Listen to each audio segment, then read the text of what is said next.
Terima kasih sudah mengklik video ini. Sebelum memulai video ini jangan lupa like dan klik tombol subscribe. Dan juga nyalain loncengnya agar kalian nggak ketinggalan update terbaru dari Novel Art. Jangan lupa juga share ke teman kalian, agar teman kalian gak bosen di saat karantina. Dan semoga wabah ini cepat berlalu. Amin. Selamat menonton.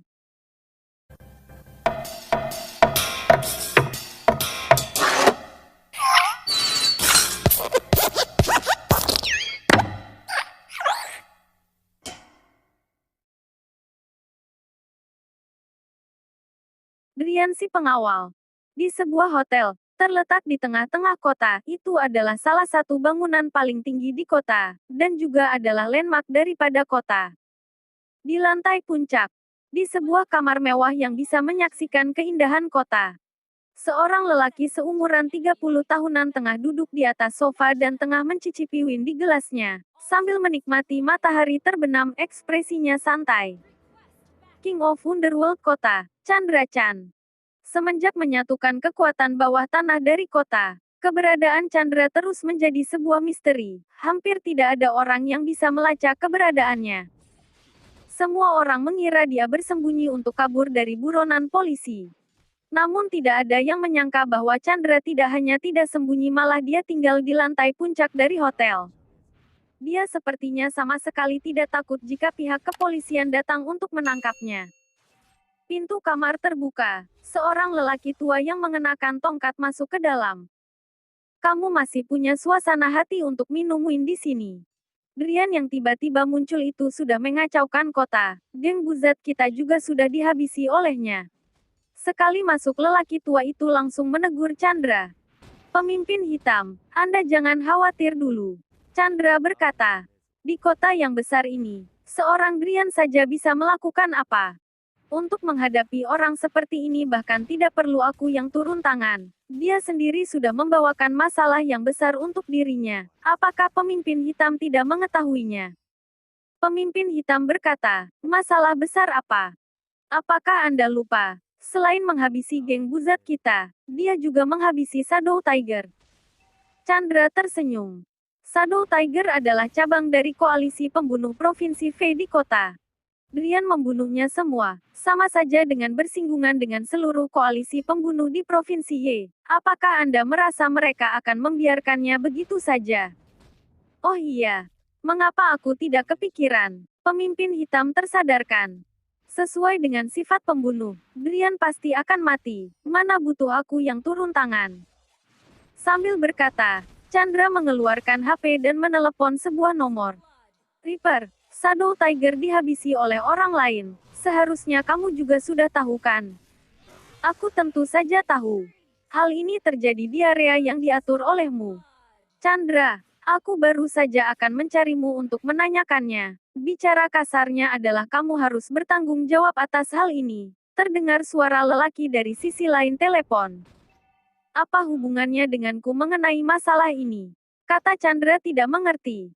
Reaper berkata, sebagai King of Underworld Kota, pimpinanmu beberapa tahun ini tidak salah di hal-hal besar, namun banyak hal kecil yang tidak bisa dipimpin dengan baik. Apakah aku salah? Baik, baik, baik. Aku bersalah. Aku bersalah. Aku tidak bisa menang beradu mulut denganmu. Chandra berkata dengan penuh tidak berdaya. Tapi kali ini aku menelponmu adalah ingin memberitahumu bahwa aku sudah menemukan orang yang bernama Drian. Dialah yang menghabisi Shadow Tiger. Dia sedang bekerja di perusahaan besar Jaya. Chandra, bermain trik meminjam pisau untuk membunuh orang. Apakah kamu anggap aku Reaper adalah orang bodoh? Kata Reaper. Sepertinya kamu juga sudah mengetahuinya. Sepertinya jaring informasimu di kota tidak lebih buruk daripadaku. Kata Chandra. Reaper melanjutkan, aku tidak sepertimu, setiap hari bersembunyi di dalam hotel.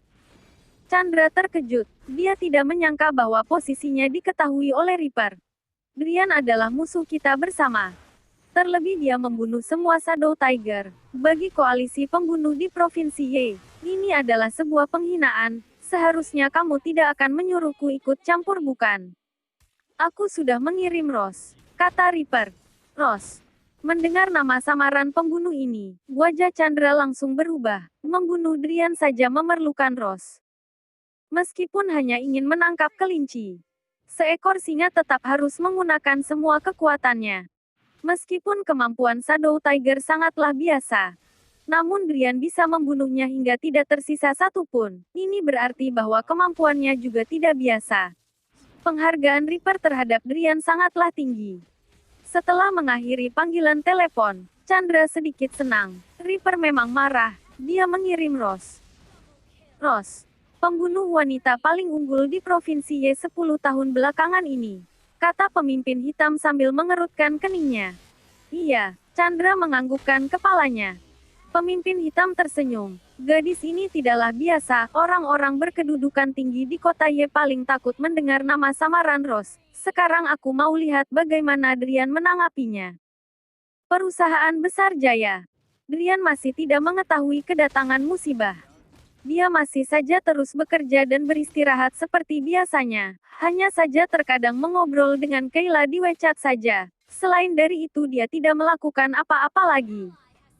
Selain Henry, semenjak lari telanjang hari itu, dia langsung pingsan dan diantarkan ke rumah sakit. Untung saja tidak ada masalah serius. Setelah keluar dari rumah sakit, entah karena alasan apa, dia tidak memilih untuk resign, malah tetap bertahan di divisi bisnis. Kata bertahan ini sepertinya kurang cocok. Memang dari awalnya Henry lah yang mencari mati. Setelah Henry keluar dari rumah sakit, Drian juga tidak mempedulikannya lagi. Baginya ini hanyalah sebuah adegan kecil di dalam hidupnya yang tidak pantas untuk diungkit. Sesuai kata pepatah bahwa di dalam sebuah gunung tidak diperbolehkan adanya 2 ekor harimau.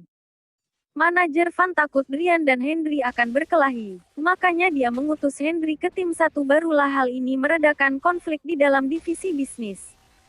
Drian yang saat ini sudah menjadi juara sales yang asli. Kedua pemimpin tim terus saja baik terhadapnya. Pengaruhnya bahkan lebih besar daripada manajer, Andy. Ini membuat Drian merasa bosan. Dia datang ke divisi bisnis adalah untuk memeriksa masalah yang berada di karyawan dasar perusahaan besar jaya. Pencapaiannya di dalam kerjanya tidak bisa memenuhinya. Hampir setengah bulan, Drian terus memeriksa. Setelah diteliti, divisi bisnis tidak mempunyai masalah serius. Perusahaan besar jaya diserang orang luar sepertinya dimulai dari divisi lain. Kebetulan hari ini Andre mempunyai niat lain. Drian, menurutku kita harus menaikkanmu sebagai vice presiden pada kesempatan ini. Paman Andre, apakah kamu bisa mengatasi rapat para dewan? Kata Drian sambil tersenyum. Ya sudahlah jika mereka melarang pada biasanya. Tapi kali ini kamu berhasil membuat perusahaan obat City Farmasi bekerja sama dengan kita dan langsung membuat total aset perusahaan setidaknya langsung naik 600 miliar. Kamu melakukan pengorbanan yang sebesar ini. Aku hanya menaikkanmu sebagai vice presiden. Aku malah ingin lihat siapa yang akan menolak. Divisi bisnis tidak punya masalah. Memang bosan jika di sana terus. Baiklah, vice presiden saja. Drian menganggukkan kepalanya. Andre tersenyum. Tenang saja, hanya pasang nama saja. Jika kamu punya identitas di perusahaan, kamu akan lebih mudah untuk melakukan banyak hal. Andre adalah orang yang tegas dan cepat bertingkah. Sore hari dia langsung mengelar rapat para dewan dan mengatakan saran untuk menaikkan Drian sebagai vice presiden. Awalnya Andre mengira tidak ada orang yang akan menolak. Namun, dia masih terlalu meninggikan daya kontrolnya terhadap rapat para dewan. Seusai berkata, langsung ada seorang pemegang saham yang menolak. Drian baru masuk ke kantor tidak sampai setengah bulan, dan langsung dinaikkan menjadi vice presiden. Ini terlalu cepat. Ini adalah pemegang saham dari pihak Kelvin. Dia menolak pada saat ini pasti karena adanya arahan dari Kelvin. Sekali terpikiran, Andre langsung menyipitkan matanya. Dia tahu rapat hari ini tidak akan berlangsung sukses. Memang benar, tidak diungkit sebelumnya dia memukul orang dulu. Masalah beberapa hari sebelumnya ada karyawan divisi bisnis yang lari telanjang saja. Hal ini bisa disembunyikan dari pihak luar, namun apakah bisa disembunyikan dari kita? Jika bukan karena Drian bersikeras menyuruh karyawan itu untuk berlari telanjang, Perusahaan kita tidak akan malu seperti ini, kata pemegang saham yang lain. Karyawan yang tidak mematuhi aturan dan tidak menghormati rekan kerja kita tinggalkan di perusahaan saja sudah baik baginya. Sekarang malah menaikkannya menjadi vice presiden. Para karyawan lain tidak akan menerimanya. Sekalinya karyawan curiga dengan kita, maka akan berakibat lebih fatal lagi. Hampir semua pemegang saham di pihak Kelvin bersuara dan menolak saran dari Andre. Namun Kelvin tidak berkata sama sekali. Dia hanya minum teh saja seolah semua ini tidak ada hubungannya dengannya. Para pemegang saham di pihak Andre saling bertatapan.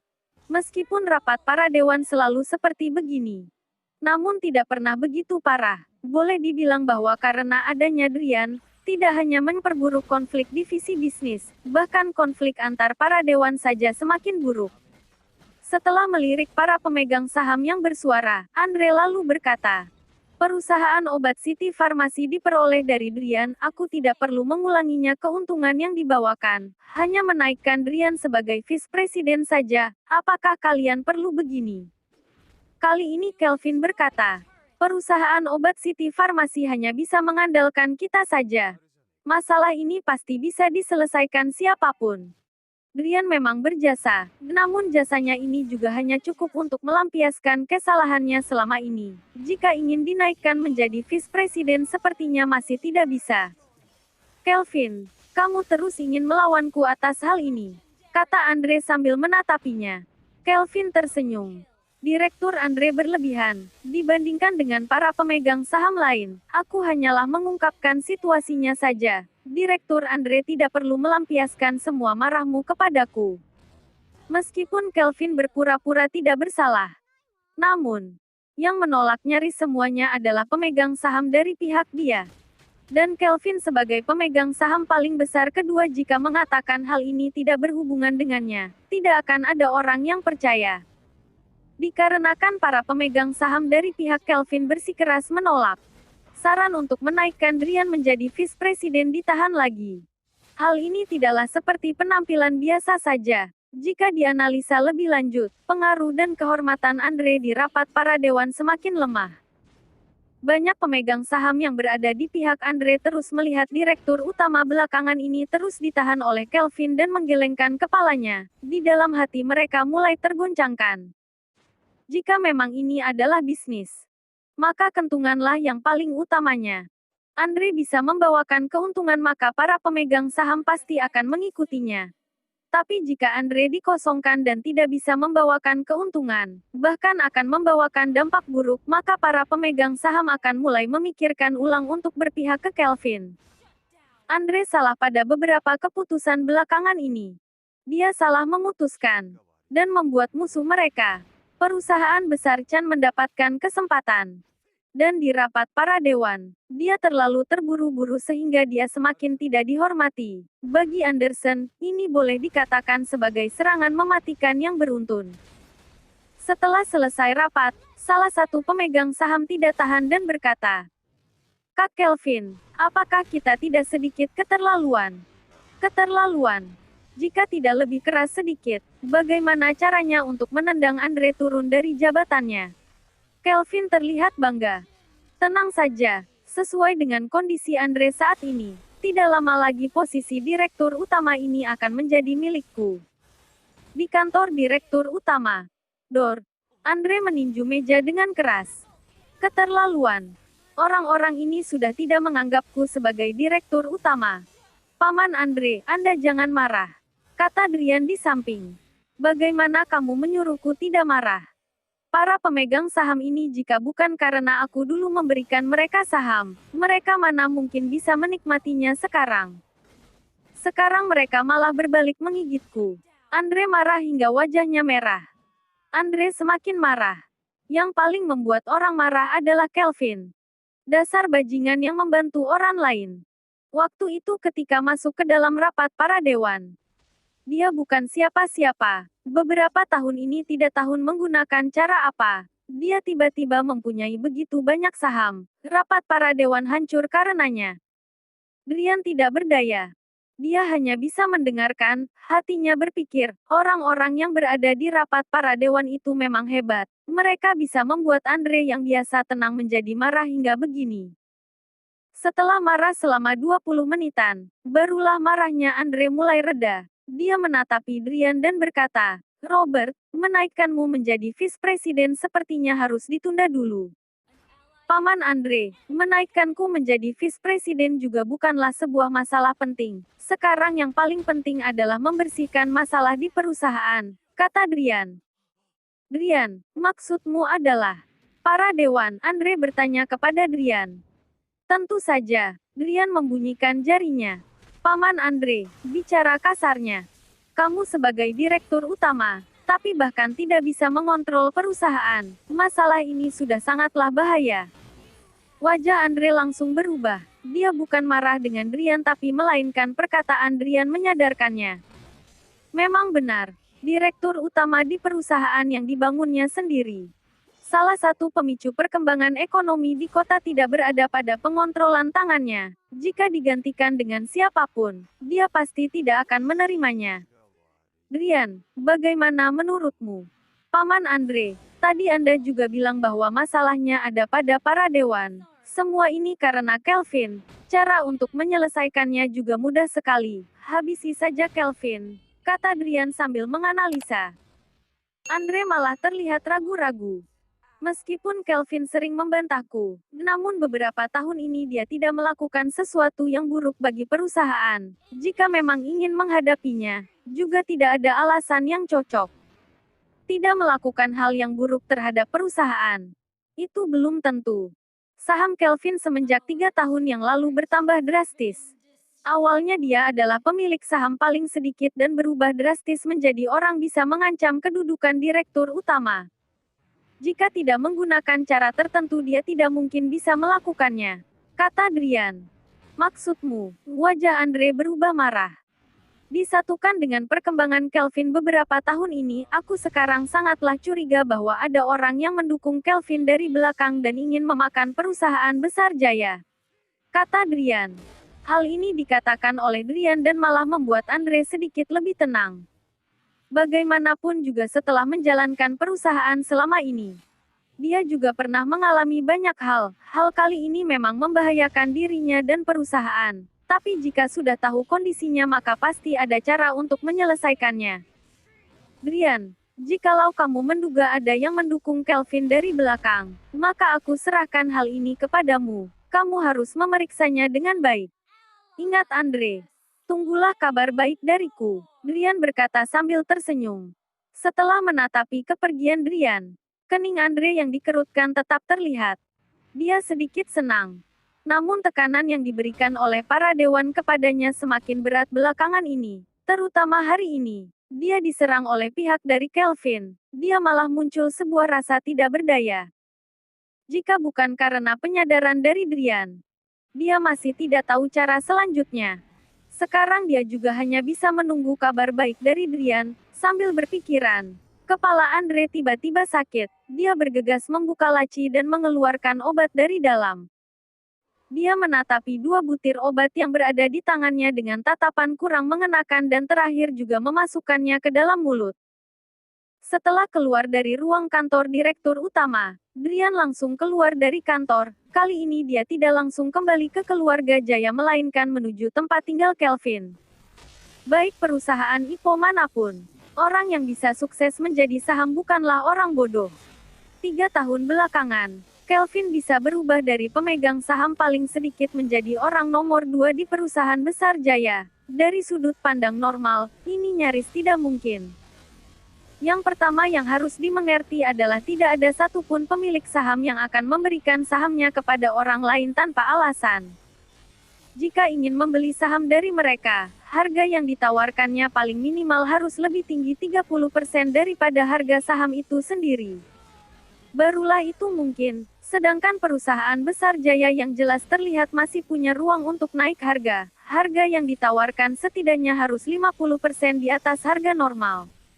Informasi Kelvin sudah diteliti oleh laba-laba merah atas permohonan Drian, keluarganya biasa saja. Semua kondisinya juga menunjukkan bahwa dia tidak punya uang untuk membeli saham.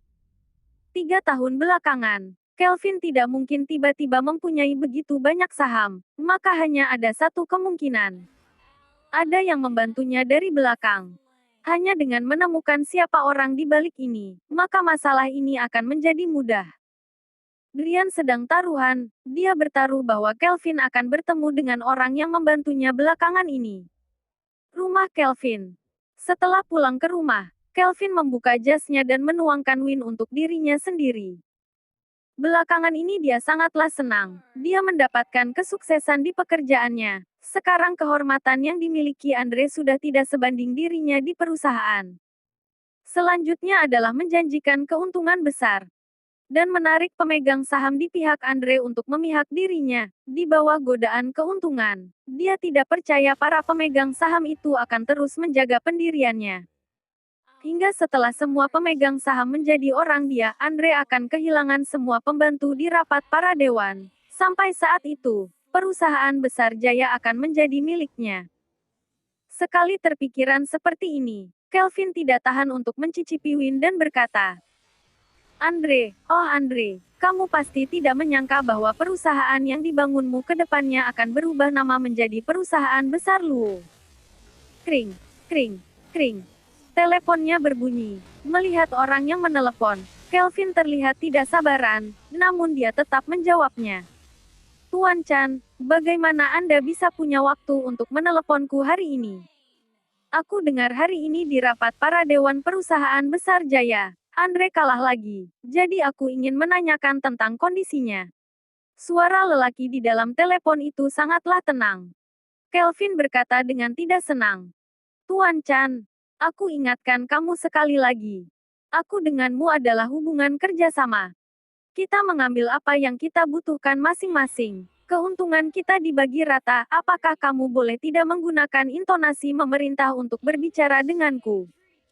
Kelvin Luo, jika bukan karena aku mendukungmu, apakah kamu bisa mempunyai kedudukan hingga hari ini? Sekarang kamu sudah kuat dan tidak menghiraukanku, kata lelaki itu. Huff. Kenny Chan, kamu juga bukanlah orang yang baik. Kamu ingin memakan perusahaan besar Jaya lewat diriku. Sekarang rencananya hanya tersisa 2 langkah saja. Kita sudah sepakat sebelumnya. Setelah menendang Andre dari perusahaan besar Jaya. Dan perusahaan besar Jaya akan bergabung ke dalam perusahaan besar Chan. Dan aku akan menjadi direktur utama yang baru dari perusahaan besar Jaya. Kamu jangan lupa. Kata Kelvin. Apakah kamu cari mati? Hal rahasia seperti ini. Jika HP-mu dipasang tapping mesin, dan ketahuan, maka semuanya akan berakhir, kata Kenny. Kelvin berkata, tenang saja, itu adalah keahlianku untuk memasang tapping mesin. Hanya aku yang bisa menjebak orang, kapan juga waktunya orang lain menjebakku. Kenny terdiam sejenak, dan berkata, aku tidak akan melupakan janji waktu itu. Sudah saatnya seperti ini jangan terjadi masalah apapun. Apakah kamu mengerti? Tidak mungkin terjadi masalah. Andre si tua bangka itu sudah menduduki posisi direktur utama terlalu lama. Dia sudah tua dan harus memberikan posisinya kepada yang muda. Benar-benar dia harus aku yang memaksanya. Kelvin mulai tertawa. Keluarga Jaya. Setelah mendengar perbincangan Kelvin dan Kenny, Andre marah besar. Aku tidak menyangkanya itu adalah Kenny. Kenny. Orang yang aku temui di rumah sakit yang memakai kacamata yang ditamparku. Drian sedikit ingat. Iya, Sena menganggukkan kepalanya. Dia mengenal Kenny sudah lama. Meskipun selalu membencinya. Namun karena sudah mengenal sangat lama. Dan dia juga tidak melakukan sesuatu yang buruk, namun sekali mengetahui bahwa Kenny berencana untuk menelan perusahaan besar Jaya dari 3 tahun yang lalu, ini membuatnya sedikit tidak bisa menerimanya. Bukankah dia mengejarmu? Mengapa dia berbalik untuk menelan perusahaan besar Jaya? Bertemu dengan orang yang jahat, kata Drian. Apa maksudmu? Jawab Sena. Drian menatapi Andre. Paman Andre, sekarang kejadian Kelvin bersekongkol dengan Kenny sudah terlihat jelas. Sekarang yang harus kita lakukan adalah segera menendangnya keluar. Hanya dengan begini, Pengontrolan perusahaan baru bisa kembali ke tanganmu. Andre berkata. Tapi kita harus melakukannya dari mana? Aku ingat divisi finance sepertinya masih kekurangan seorang manajer. Kamu ubah aku ke sana saja. Brian menopangkan dagunya. Meskipun Kelvin dibantu oleh Kenny. Namun aku tidak percaya bahwa selama ini Kelvin tidak pernah menggunakan haknya sebagai pemegang saham dan korupsi. Jika mau diperiksa maka mulailah dari divisi finance. Dan yang paling penting adalah menaikkan seorang manajer finance tidak perlu mengadakan rapat para dewan. Paman Andre bisa langsung memberikan petunjuk kepada divisi hari. Dengan begitu kalaupun Kelvin ingin mencegahnya juga tidak bisa, kata Drian dengan percaya diri. Sungguh komplit sekali. Andre menganggukkan kepalanya. Keesokan harinya, kenaikan jabatan Robert langsung ditempelkan di papan pengumuman. Ketika mengetahui kepergian Drian, suasana hati karyawan divisi bisnis tidaklah sama, ada yang senang, ada yang tidak rela. Manajer Van akhirnya lega. Dia takut Drian tidak pergi. Berdasarkan nilai dan latar belakang Drian, akan menjadi hal yang sangatlah mudah untuk menggantikan posisinya. Meskipun Andi tahu bahwa Drian tidak akan terpaku dengan sebuah divisi bisnis yang kecil, namun keberadaan Drian memberikan tekanan yang besar sekali kepadanya. Gilang dan Isen dari divisi bisnis sangatlah tidak rela kepergian Drian, meskipun Drian hanya sebentar saja di divisi bisnis, namun pengaruh yang dibawakannya sangatlah besar. Seluruh perusahaan besar jaya. Di dalamnya ada belasan divisi dan divisi bisnislah yang paling dasar dan paling sibuk. Karyawan divisi bisnis tidak dianggap oleh karyawan divisi lain. Mereka sering diiedek. Namun semenjak kemunculan Drian, dan membawa beragam peristiwa sehingga membuat divisi bisnis menjadi berbeda karena Drian, karyawan divisi bisnis juga bisa mengangkatkan kepalanya ketika berada di perusahaan karenanya. Adik Drian, malam ini keluar untuk makan saja. Sambil pergi nyanyi, anggaplah kami mengantarkan kepergianmu. Gilang mengundangnya. Baik, aku pasti akan tiba. Drian melambaikan tangannya dan meninggalkan divisi bisnis.